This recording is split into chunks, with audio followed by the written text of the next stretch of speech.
Assalamualaikum warahmatullahi wabarakatuh. Kita telah memahami bahwa doa malaikat adalah doa mustajab. Di samping karena mereka makhluk yang dekat dengan Allah, doa yang dipanjatkan para malaikat semuanya atas perintah dari Allah. Ketika malaikat tidak pernah mendahului apa yang Allah perintahkan, sehingga mereka tidak melakukan sesuatu kecuali setelah mendapat perintah dari Allah.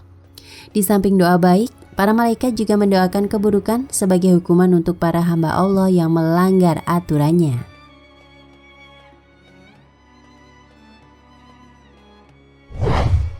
Laknat malaikat, ciri dosa besar. Salah satu kaidah yang ditetapkan para ulama bahwa di antara ciri perbuatan maksiat statusnya dosa besar adalah adanya ancaman laknat, termasuk laknat dari malaikat. Dalam Umdatul Qori dinyatakan, ada ulama yang mengatakan bahwa dosa besar adalah semua tindakan maksiat. Ada juga yang mengatakan dosa besar adalah semua dosa yang diancam dengan neraka, laknat, murka, dan siksa. Umdatul Qori 4-485. 10 manusia yang dilaknat malaikat. Pertama, orang yang mati kafir. Semua orang yang mati kafir, baik kafir asli maupun kafir pindahan alias murtad, keluar dari agama Islam, termasuk orang yang melakukan perbuatan pembatal Islam, seperti tidak pernah sholat sekalipun dia mengaku muslim. Allah berfirman yang artinya, sesungguhnya orang-orang kafir dan mereka mati dalam keadaan kafir, mereka itu mendapat laknat Allah, para malaikat dan manusia seluruhnya. Mereka kekal di dalam laknat itu, tidak ada diringankan siksa dari mereka, dan tidak pula mereka diberi tangguh. Quran Surat Al-Baqarah ayat 161 hingga 162. Perbanyaklah memohon kepada Allah agar diberi kekuatan istiqomah, sehingga kita bisa meninggal di atas Islam dan sunnah. Amin.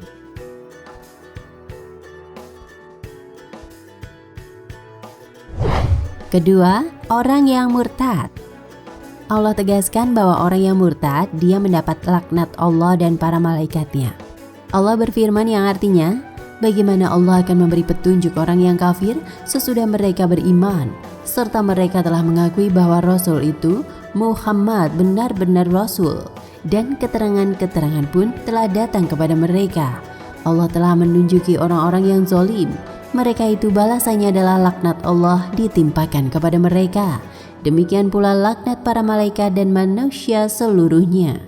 Quran Surat Al-Imran ayat 86 hingga 87.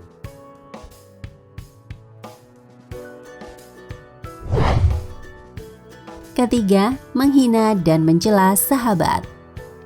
Dari Ibnu Abbas radhiyallahu anhuma, Rasulullah shallallahu alaihi wasallam bersabda, siapa yang mencela sahabatku, maka dia akan mendapat laknat Allah, para malaikat, dan semua manusia. Hadis riwayat Tabrani dalam Mu'jam Al-Kabir 12541 dan dinilai hasan dalam As-Sahihah nomor 2340. Mencela sahabat statusnya berbeda dengan mencela kaum muslimin lainnya. Mencela sahabat nilainya dosa sangat besar. Merekalah murid Rasulullah SAW dan generasi paling berjasa bagi umat Islam. Melalui perjuangan mereka, kita bisa mengenal dan merasakan indahnya Islam. Mereka yang mencela Utsman atau Muawiyah sejatinya telah mengingkari ayat ini. Mereka mencela, padahal Allah telah meridhoi mereka. Ibnul Mubarak, gurunya Imam Bukhari, pernah ditanya, siapakah yang lebih baik, Muawiyah ataukah Umar bin Abdul Aziz? Jawab Ibnul Mubarak, demi Allah, debu yang masuk di hidung Muawiyah ketika bersama Rasulullah SAW lebih baik daripada 1000 Umar bin Abdul Aziz.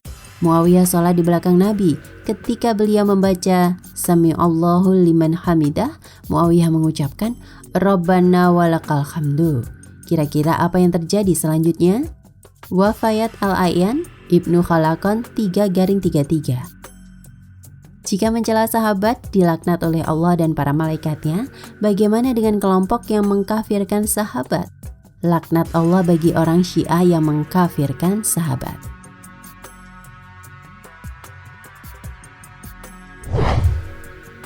Keempat, menghalangi terlaksananya hukuman bagi pelaku kejahatan.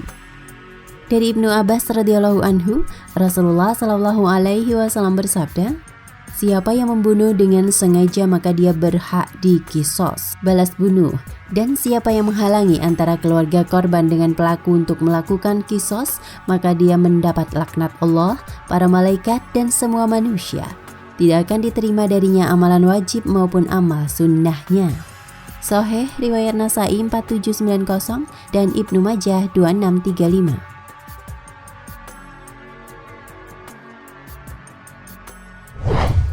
Kelima, tidak menghargai jaminan keamanan yang diberikan oleh seorang muslim.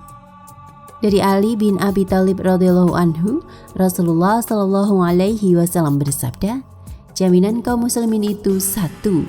Siapa yang mengganggu jaminan keamanan kaum mukminin, maka untuknya laknat Allah, para malaikat dan seluruh umat manusia. Hadis riwayat Bukhari 1870. Orang kafir yang masuk ke negeri muslim, mereka telah mendapatkan izin dari pemerintah muslim. Izin ini tidak lain adalah jaminan keamanan. Karena itu, siapapun tidak boleh mengganggu mereka yang telah mendapatkan izin tanpa sebab yang dibenarkan.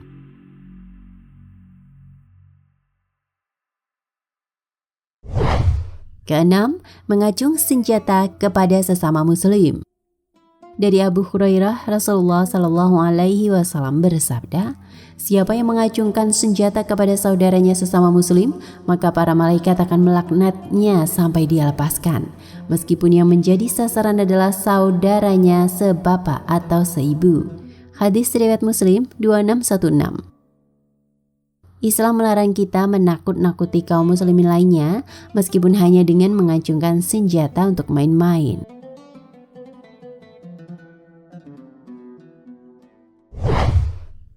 Ketujuh, menasabkan diri kepada selain orang tuanya.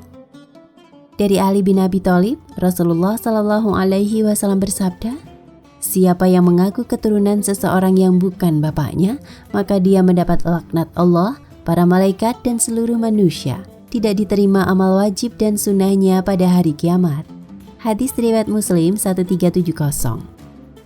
Karena itu anak angkat tetap wajib dinasabkan kepada ayah kandungnya. Kasus yang sulit adalah anak hasil zina. Dia terlahir tanpa ayah, karena itu dia harus dinasabkan ke ibunya. Jika dia dibinkan ke ayahnya, berarti mengaku keturunan orang yang bukan bapaknya.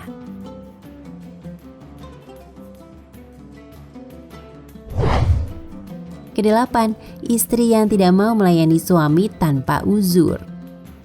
Dari Abu Hurairah, Rasulullah Shallallahu Alaihi Wasallam bersabda, apabila suami mengajak istrinya ke ranjang berhubungan badan dan dia menolak, kemudian suami marah kepadanya, maka para malaikat akan melaknatnya sampai pagi. Hadis riwayat Bukhari 3237 dan Muslim 1436. Istri boleh menolak ajakan suami jika memiliki uzur seperti haid atau sakit.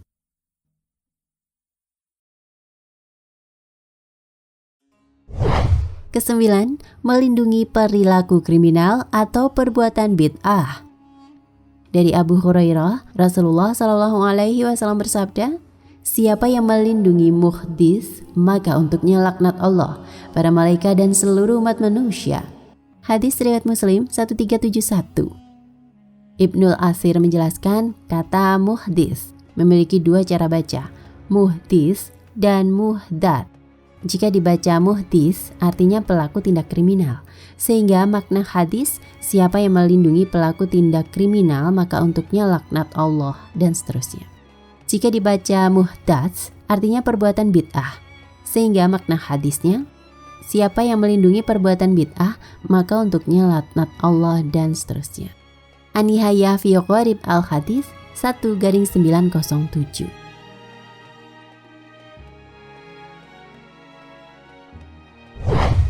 Kesepuluh, bertindak zalim di kota Madinah. Rasulullah Shallallahu Alaihi Wasallam pernah berdoa, ya Allah, siapapun yang menzalimi penduduk Madinah atau menakuti mereka, maka jadikan dia takut. Untuknya laknat Allah, para malaikat dan seluruh manusia.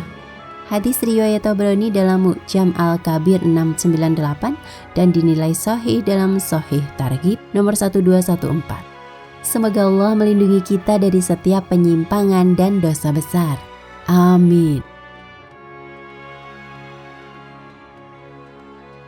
Nah, pemirsa Ensiklopedia Al-Fatih, sampai di sini perjumpaan kita kali ini. Semoga menginspirasi.